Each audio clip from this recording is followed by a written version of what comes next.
you will not achieve anything if you don't tell yourself you can achieve it. Like the first hurdle is actually saying, oh, I'm going to start a business, or oh, I'm going to get out of this toxic relationship. If you tell yourself you can't do it, it's really a self-fulfilling prophecy. Whether you, I think there's that saying, like, whether you tell yourself you can or you can't, you're probably right. Oh, Because it's 100%. self-fulfilling. 100%. You have to believe that you can.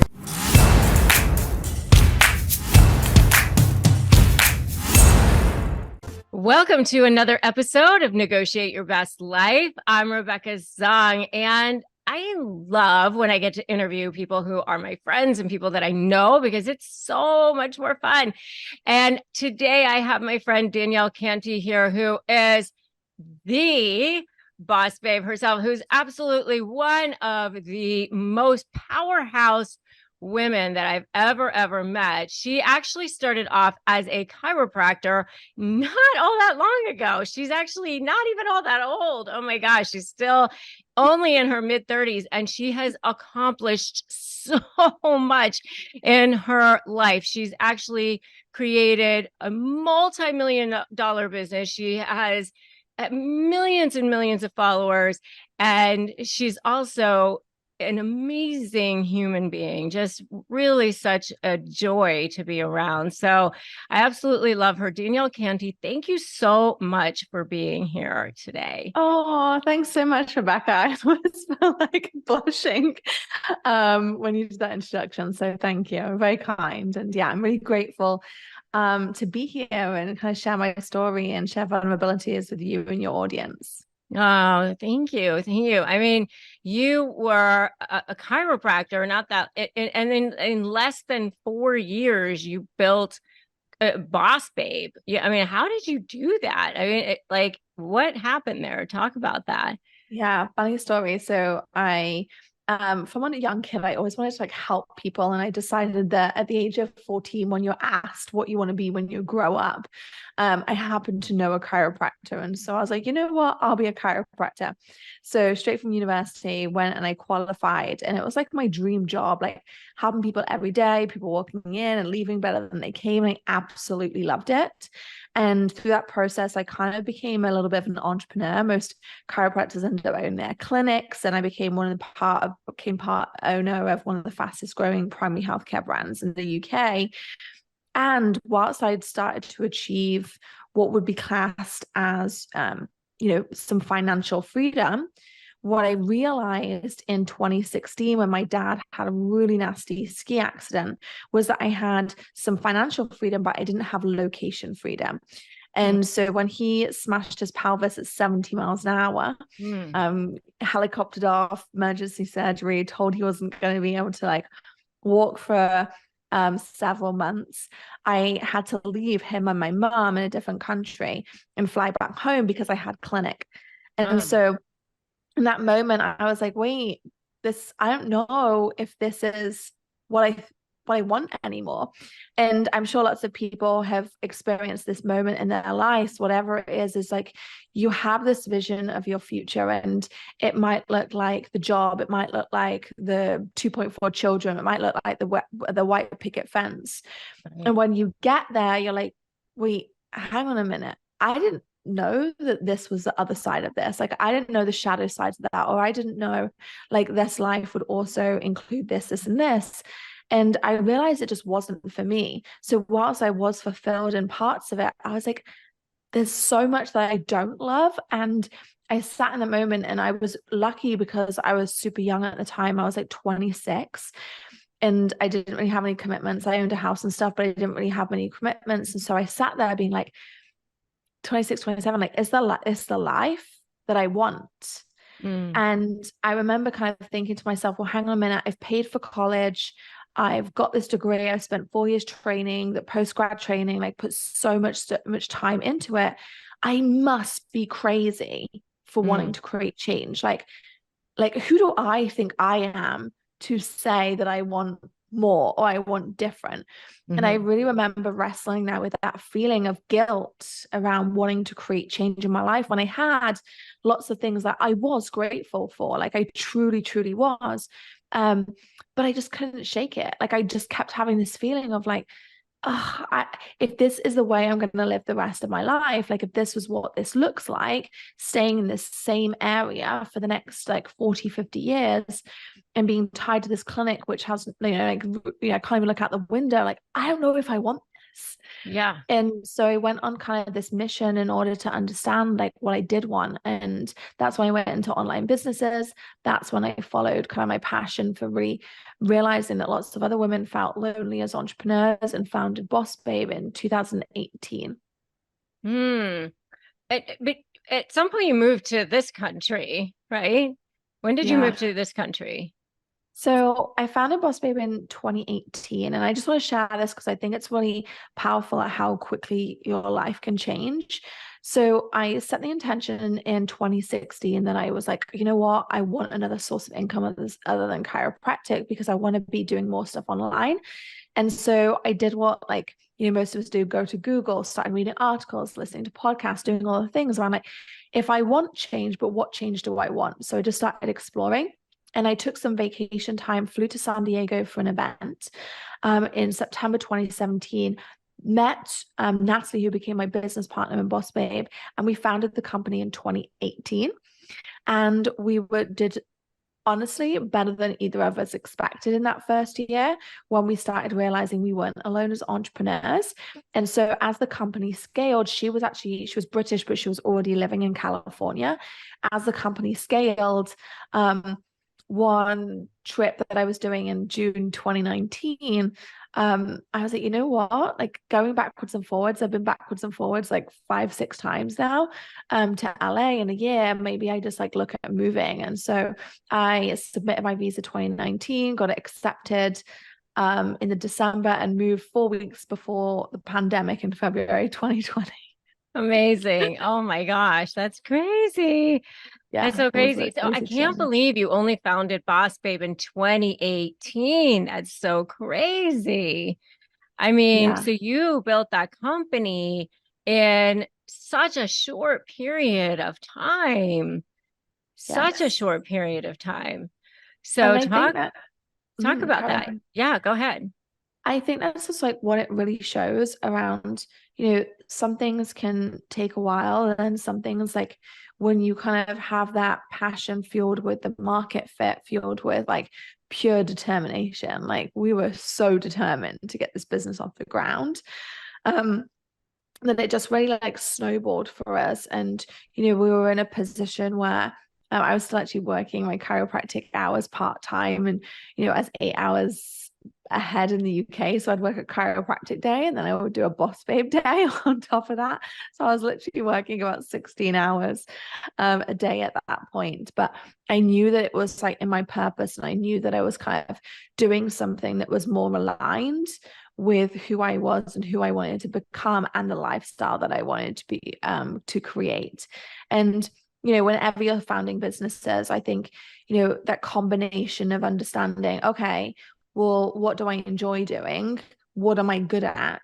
Coupled with where's the market going and what will people pay for? When you combine those 4 things, you get this sweet spot in the middle. And that's what we managed to really achieve. And we predominantly grew on social media, selling educational courses to help women, because I was already a business owner. So was Natalie. She had a product-based business. I had brick and mortar. And so we sold tools and created a membership where women could join it to learn about how to grow and leverage their skill sets, because we all have them. And I think that was also the biggest realization that I had as a chiropractor. It's a vocational degree, and I want to share this for anyone listening. It doesn't matter that you have spent your entire career doing one thing. There's always spaces to pivot those skill sets into something else. And I could have told myself, wait, I'm a chiropractor. What do I know about online business? Or what do I know about sales? Or what do I know about marketing or operations or product? I sat in every seat in Boss Babe at that point.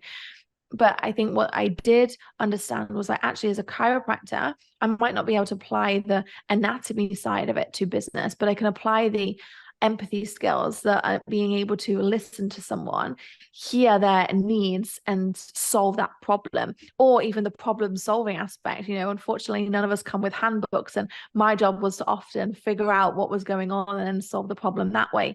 And so I realized there was a lot of the skills that I could actually apply and take with me, which anyone who's listening, who's in this phase of like, hey, am I, too late, or how could I possibly change careers? Like, I would always encourage you to look at that, because you have so many skill sets that are transferable to so many different aspects of business. I love what you're saying. And it's not so much even just careers, it's life in general. I mean, so for people who are sitting there thinking, I'm dealing with a toxic person right now. And I knew that you have dealt with some toxic people in your life before too. And, and I think sometimes people feel powerless, or they feel like they're in difficult situations, and I think sometimes they just feel like they're in is this victim mode, like they always get their way, or I can't do it because right now I'm stuck, or they always win, everybody always sees their side, or life isn't fair, everything I try to do doesn't work, like they feel like they're always spinning their wheels like that. I mean, what I love about you is how you just sort of see things in a different way, and I want you to talk about that, because I understand that mentality, but I want you to articulate it as well. Yeah. And I think that it wasn't necessarily something I realized that I did until more recently. But first of all, yeah, I have been in toxic situations. And I think no matter, unfortunately in life, there are people out there who are toxic, and odds are you are going to run into them at some point. And all we can do is protect ourselves as much as possible, be aware of it, and then move out of those situations.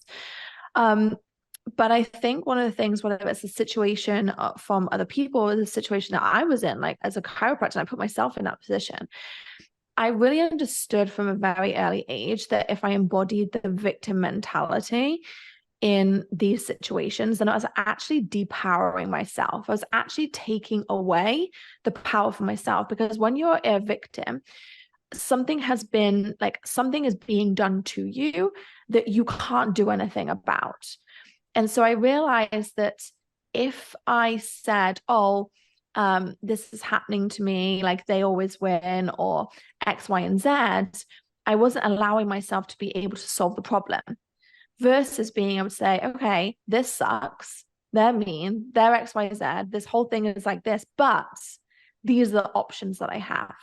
And so I always have taken a stance in my life to create, to look for, shall I say, the doors, or create the doors. I think you can look at it two ways.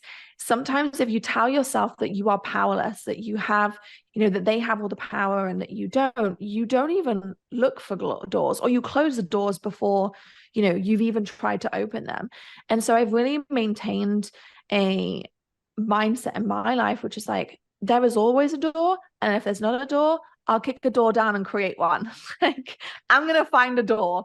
And so I think that mentality for me has really allowed me to, create, number one, like a life that I'm really fortunate and really love and feel very blessed to have. And number two, has allowed me to move out of toxic situations, has allowed me to move and allow people maybe I don't want in my life to exit, and allow new people to come in. But I think if I had told myself that that wasn't possible for me, I would still probably be a chiropractor back in the UK right now. I don't think that I'm special. I don't think that I am any smarter, more skilled, or any which way of anyone else listening to this. I just think I was determined to be like, okay, these are the skill sets that I need, or these are the things that I need to create. Okay, so let's go and create them. Or if I'm not good at this, let me learn to be good at it. If I can't do this, let me figure it out. Or, if I'm not the person, then who is the person? And just always being in that like problem solving mind, that there isn't really a challenge that I can't overcome. The only challenge is, actually, I always say this quote to myself, which is like, you can't fail if you don't quit. And so I think in life, if you are not able to keep, most people will give up. Most people will be like surrender, like, oh yeah, like, or the victim mentality, like, oh, I can't possibly do that. Like, it's okay for them, it's not okay for me, whatever. And what that does is actually keeps them in that position versus like if you keep trying, and none of us are great at it the first time, like it's just like watching a child walk. We don't say to a child like, hey, you fell over twice now, like don't bother trying to learn to walk. We're like, okay, get going again. We're not judging a child on how long it takes them to walk. Some walk at 9 months, some walk at 18 months. Like we're not looking at that mentality. So why do we do that to ourselves? Why do we take ourselves, like stop ourselves experiencing and learning, so that, hey, you might have been in a toxic situation before, you might have struggled to get out of it so far, but that doesn't mean that tomorrow is going to be the same as yesterday. It doesn't mean a month from now is going to be the same, because you're learning and developing with every skill set. Like every tumble you take, your ability to get back up again and learn from that is what will create that change in your life and the circumstances that you're in. So the biggest thing that you have to work on is like your mental ability to keep going when most people will give up. And that's where, if I've been so fortunate to interview a lot of successful people and interview a lot of people that I'm deeming successful by actually their happiness. I've interviewed people who are wealthy. I wouldn't say they're successful because I'm miserable, and I don't think that's like the life I want personally. But I've also met people who are really successful and they're happy with their life and they're at peace and they're content. And I would say that's one of the traits that I've noticed the most about them, is that they're always learners. They're always like, okay, well, I'll figure it out, and giving themselves the control and the power back, that if you give to someone else, you're always going to stay stuck. Whereas if you hold that power into yourself, like, okay, I might not know, but I will find out, or I might fail, but I'm not going to fail because I'm going to keep trying. Like that really allows you to create a lot of change, and very quickly. Yeah. Oh, so beautiful. Everything you just said is exactly right. It's like, and there's just such a different mindset, and one of the things that I've learned about the brain is that the brain is wired for safety. The brain is wired for safety. The brain is not wired for success. So we actually have to rewire our brain for success. And so, but sometimes I think certain people, their brains have just sort of come pre-wired a little bit differently. And I think entrepreneurs are that way. I don't know, because I think I've always been sort of pre-wired that way. And I think, it sounds like you have too. And I know, like for me, I built my law practice and I thought that was the mountain. Like I thought that was the thing. Excuse me. It's like once I hit it, I was like, okay, here I am. And then I didn't like the hamster wheel phase of it.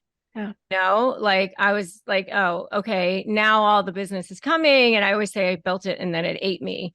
Cause like I was like, all right, now here I am, but I want more. Like I want the creation piece of it. Yeah. Right.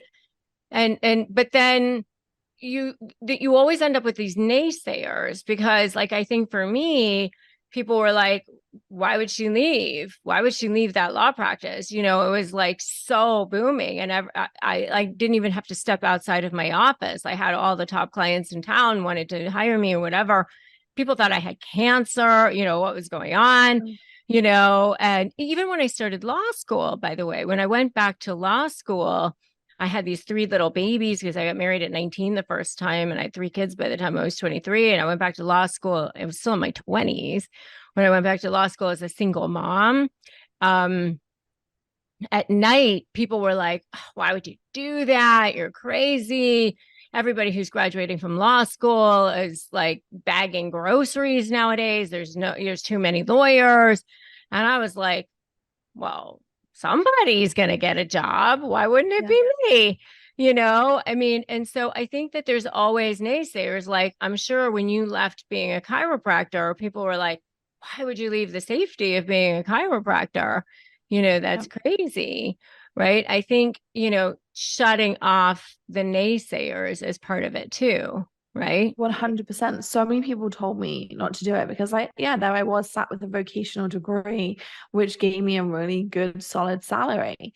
And so people were like, why are you doing that? And I remember my boss at the time when I was like telling him, because I was like a partner in it. So kind of a little bit like a law firm in a way.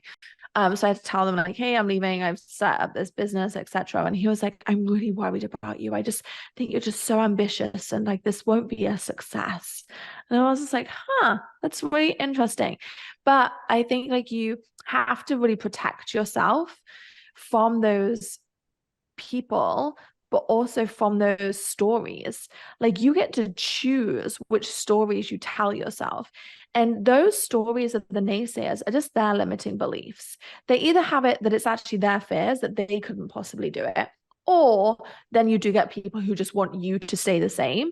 I remember I was like chatting to an old boyfriend. This was like some years ago. I was like chatting to him online and he was like, you've really changed. And I was like, dude, it's been 15 years. I should hope I have changed. Like, we're in trouble if we've not changed in 15 years.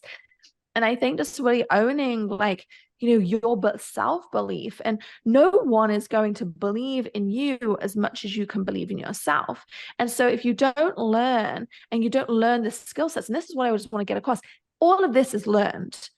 Like you choose to decide, okay, maybe you don't have great self-belief right now. I'm going to choose to learn the practices that will help me have better self-belief. Like I've done things like I went to Hoffman, like it was like 6 days where you talk about like inner child and like some of the limiting beliefs that you have and come back to like who your core essence is and like what really lights you up.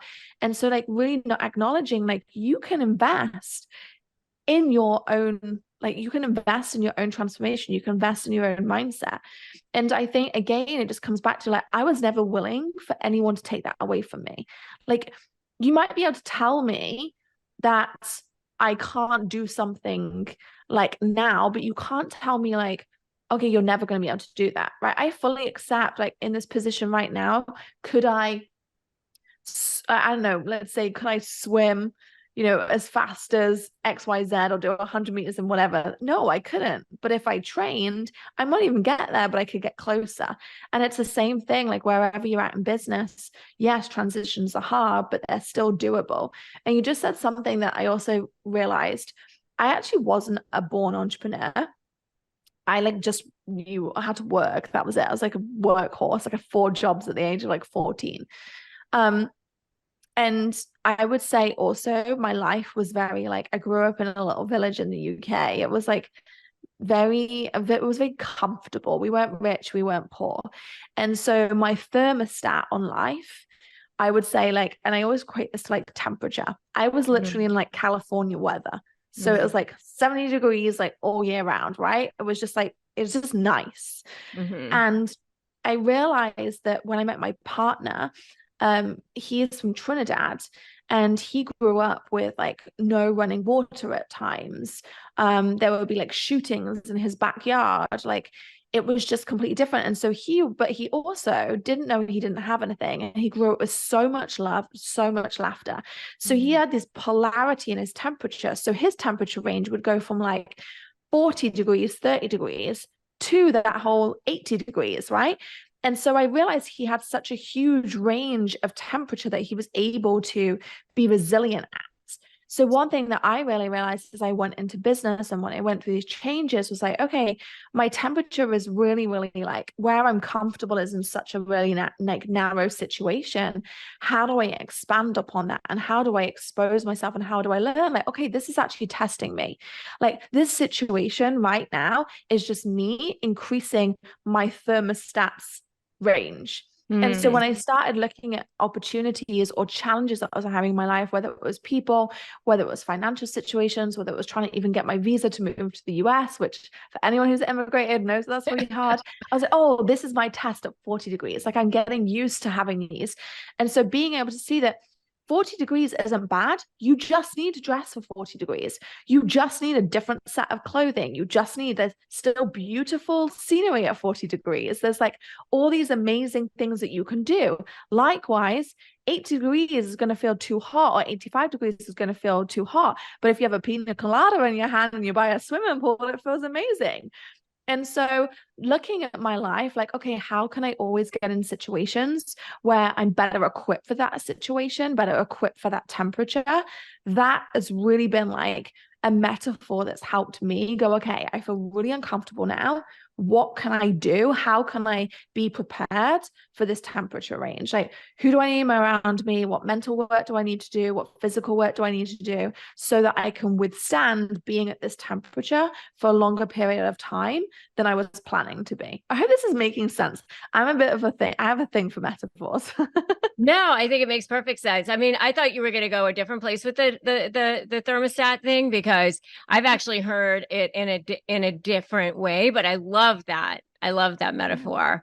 I love that metaphor. I've heard it in a different way, more like as far as success goes. You know what I mean? Like, you're used to having success at a certain place. And then when you start to try to move your success up, you actually start to feel imposter syndrome. Yeah. And so, yeah. And so you kind of almost push yourself back to your thermostat comfort level, because it's like uncomfortable for you to get to like the warmer temperatures. And so you almost like go back to like your 70-degree level, because it doesn't feel comfortable for you to be at 85 degrees or whatever. 100%. I can totally see how that works too. It's like getting comfortable being uncomfortable too, right? Yeah. So like, oh yeah, you have to like reclimatize. I guess that's kind of like the theme between both of them. It's like being your ability to reclimatize at different temperatures is really where you kind of like own that power still, versus like giving it away. If we take it back to that victimhood, it's like, no, how do I, yes, this is uncomfortable right now, either having this success. So how do I get the people or the things to support me so I don't go backwards?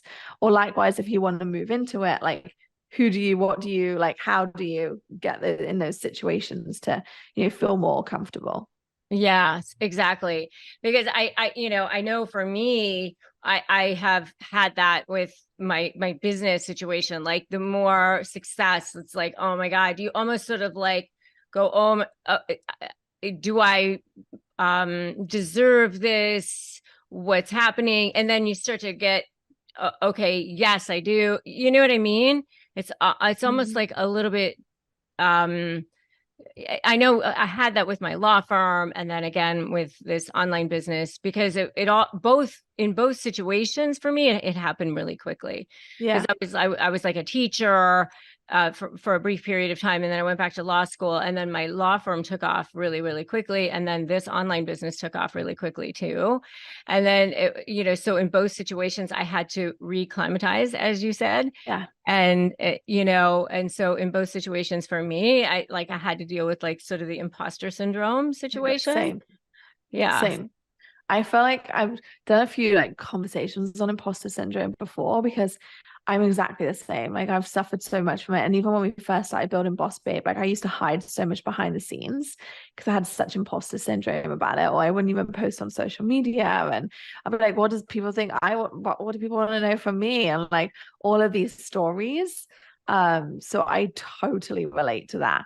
And I think, just understanding yourself, and sometimes imposter syndrome it really comes down to like not feeling good enough and not feeling worthy. That's honestly why I did Hoffman. Like, that's actually why I went to Hoffman, because I was like, oh, how do I like break through and I did Hoffman too, by the way. Yeah, but I didn't do the 6-day. I did the weekend version, but it was still really good.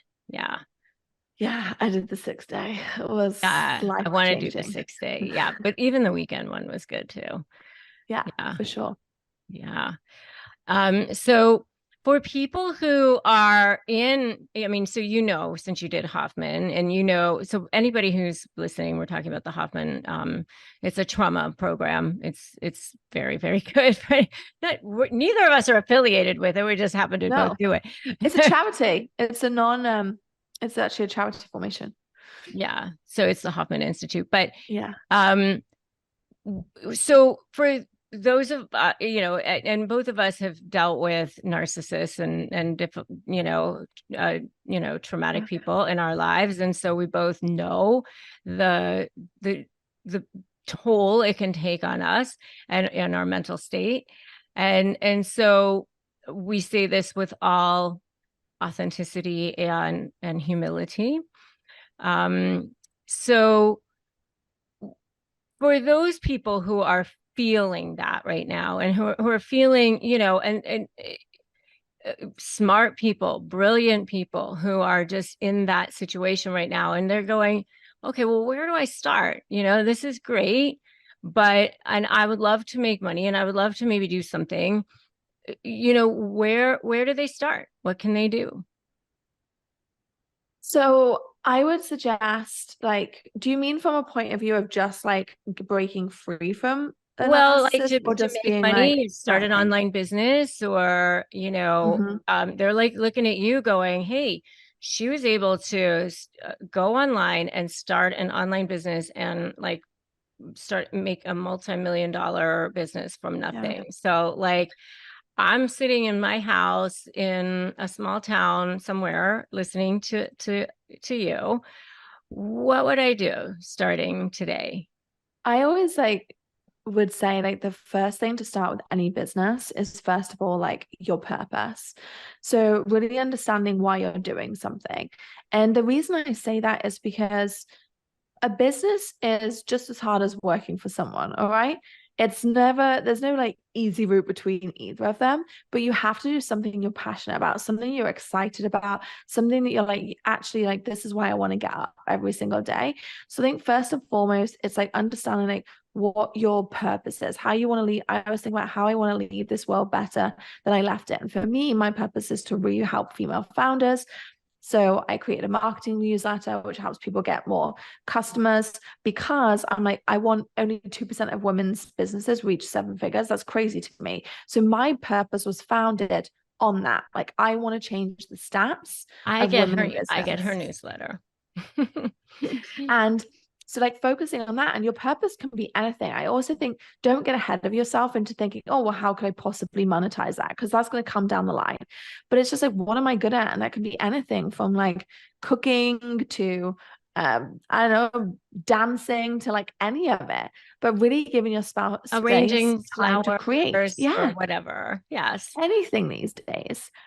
And then once you do that purpose stage, you start understanding and start looking into a little bit more around, okay, well, what will people buy for this? I mentioned it earlier. So it's like, what do you love doing? What are you good at? And how can you combine that with where the market is? Like, what is the market doing? And like, are people buying these things? And what people will people pay for? If you can find that combination, ask yourself, I always draw it, it's like called the Ikigai, like draw 4 circles. People watching this on YouTube can say, but like 4 circles, and that overlap, you'll find something that could be a really great business. The second thing I would say So what are the is four don't, circles? it's like what I'm good at, or like what I like what I enjoy, what I'm actually good at. Um, the third one is what's happening in the market. And then the fourth one is like what will people actually pay for? Okay. And so once you start looking at that, I want you to then go and explore things, like go and play with ideas. Most people's businesses won't get off the ground because they don't even start to. Like, they don't even get off the idea stage. And you don't even need to tell a soul about it. You can literally just like start playing with things. And I'll just share. When in 2016, I decided I wanted to leave chiropractic, notice the timeline. 2016, I didn't found Boss Babe till 2018. It took me 2 years to figure out. In the meantime, I tried selling stuff on Amazon. I was like, okay, I'll learn to be like, even looked at like MLM. Like, I looked at all these things around like, how can I take an online business? And so I just want to be like, hey, if you're sitting here and you're like, wait, I've tried a couple of things, I've failed, don't give up. It's the same thing. You're trying to learn to walk right now. So the more times you can fall over, then you're going to stumble and land upon the piece that actually really starts getting that growth. So starting to try things. So the second thing I would say is like audience. So really building an audience. Or if you have an audience, like how can you sell it? How can you reach people? And let's say you're arranging flowers, you don't need to be out on Instagram, but you might just be like in your neighborhood newsletter, or you might just be in your, like you might sell, I don't know, maybe you're a beekeeper and you're like, getting honey and you start selling that to the local shops, like whatever that looks like for you. It's just finding where that audience is at. Again, one of the biggest things I see most people like doing is they block themselves. Like it's actually, your job is like, really as an entrepreneur, is like not to take yourself out the race. Most people won't even leave the starting blocks because they take themselves out the race. They're like, oh my God, well, I'm never going to win. I'm never going to win that 100-meter race. So why would I even bother trying? Versus, wow, if I actually run the race, I'm already winning. Like I'm already ahead of most people. Most people don't even get out the starting blocks. So really giving yourself permission to be like, okay, like let me just see. And then you can just start the next third phase is like your revenue. Just start selling a couple of things, and selling things doesn't look like millions of dollars straight out the gate. It's just like, oh, I made $20 here, I made $100 here, I made $1,000 here. And again, I think, one thing that's I really want to bring home to a lot of people on social media now, you watch content creators. So there's like, 4 billion people on social media. And what, like, most people are actually consuming the content of the same people, because there's only 1% that are actually content creators, but that's who most of us are watching, outside maybe some of our family and friends. You're getting professional content creators. So most people were getting this warped vision of what's happening in life. Like, oh my God, everyone is successful but me. Everyone has all this stuff but me. Everyone needs to have $1 million business, else they aren't XYZ. Whereas actually the reality is, everyone's just watching the same people. There's so many more there's only so many different ways to define success. It's not on a bank balance, and it also doesn't have to be on social media. So there's so many different ways in your business, whether it be doing stuff on Facebook and Instagram and other platforms of social media, or doing stuff in person, working with shops, like if you are someone who's crafty and you want to make stuff, working with local organizations, or setting up a franchise that's a brick and mortar because you've always had an interest in, I don't know, massages. Ali Webb has Squeeze, I don't know. But I'm just like saying that it's really important to allow yourself to play in the zone around how you can bring revenue in, because then once you bring the revenue in, you can move on to 4, which is systemizing it, which is, okay, now I bought some in, let me do more of that thing. And I remember your story, Rebecca, like you didn't necessarily, oh, I'm going to talk about narcissism, I'm going to do this YouTube. Then you started seeing, well, hang on a minute, this is a conversation that's really interesting, and starting to lean more into that. And then so that's when you're starting to bring in the systems that support the revenue. And then it's about growth and scaling. So I would say like there's those 5 stages that I've always implemented, but I'll be honest with you, because I don't want anyone to feel like left out. Like the purpose phase is often the hardest phase. Like I think sometimes we forget to ask ourselves like what we actually want. And so spending time in that phase, creating that vision of your life, really, if I think why I ended up as a chiropractor was because I didn't really understand what I wanted in my life. Like I didn't really understand like who I was, what I wanted to create. That for me, I didn't want to live in the village that I grew up in. I didn't want to, live in a small town. I wanted to live in a big city. I wanted to have more experiences, but I didn't understand that in my 20s. And I think sometimes that can go into our 30s, 40s, 50s if we don't ask ourselves, well, what do I want? Like, actually, what do I want? Journal about it, vision about it. And that's when that purpose element. And today, in today's world, you can monetize anything. Like, there's people who are monetizing their feet because other people have foot fetishes. I mean, if that is not empowering to believe that you can sell anything. Oh my God. I didn't even know that. So there you go. No, literally. It's a thing, apparently. Once I put my feet in an Instagram post and I had so many DMs, it was so weird. Wow. Okay. So there you have it. There you have it. But, honestly, with social media nowadays and so many different avenues, like there's somebody who's going to buy something from somebody. Right? And it's that whole like victim thing. If you're not careful, if you hear yourself, oh, well, no one's going to buy my thing, check yourself, because if you don't actually underlying all of this, underlying those 5 pillars of purpose, of purpose, audience, revenue, systems, and growth, underlying all of that is mindset. You will not achieve anything if you don't tell yourself you can achieve it. Like the first hurdle is actually saying, oh, I'm going to start a business, or oh, I'm going to get out of this toxic relationship, or oh, I'm going to do this thing. Like if you tell yourself you can't do it, it's really a self-fulfilling prophecy. I think there's that saying, like, whether you tell yourself you can or you can't, you're probably right. Oh, Because it's 100%. self-fulfilling. 100%. You have to believe that you can.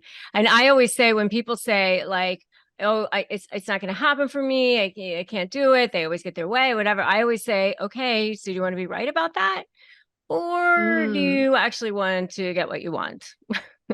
exactly. Like that's actually a really good, like really good. I've never heard someone say that. Like, do you want to be right about that? Because I think sometimes people do because they're stuck in that thermostat, right? That's where they're comfortable. Like, But they're okay, you scared get to to be admit it. right. Go you. Yeah, you You're get to be right. right and you get to stay miserable if you want to. Yeah. Or you can be wrong and find the happiness that you feel you Yeah, deserve. exactly. I love that. So true. Yeah. It's so empowering. Exactly. So this is so good. Where can people learn more about you and follow you and all that good stuff? So I am most active on Instagram. It's just my name, Danielle Canty. And on LinkedIn, I've just actually started posting a little bit more on there. And outside of that, you can also, if you are interested in marketing strategies, I have a newsletter called the 2%, which is, like I said, all aimed at helping people get more customers and make more money. I realized that I was not a natural marketer and I had to learn to be good at marketing. And so now I just like share resources, tips, and ideas for people to apply to their business, which are current strategies that I know are working, and I just share it. It's completely free. I was just like, you know what? Particularly women, I want to help more of us have scalable businesses, but men are welcome too. All right. So opt into her newsletter. How do you opt into your newsletter? Oh, Danielle dash Canty .com/newsletter. It would help if I told you that. It's also on my Instagram account too in my bio. But yeah, Danielle-Canty .com/newsletter. So I'll give you a link Perfect. in the description as well, Rebecca. Perfect. We'll make sure that everything is in the show notes for you as well. So we'll Yeah. make sure that you get all that good stuff. So definitely go follow her, check her out. Whoever you are, if you're so ready to make more money or just empower yourself, have a better mindset, go check her out. You are the best boss babe on the planet. Just adore you. Thank you so much. Well, I so appreciate you, Rebecca, and all the advice that you're giving, because I think it's like, you know, uncomfortable conversations that need to be had. And I'm just really blessed to have you in my life. And I think you empower so many people to really break free of situations that, are not ideal. So I'm grateful for all the work that you're putting out there. Thank you. Thank you so much. Bye. Thank you.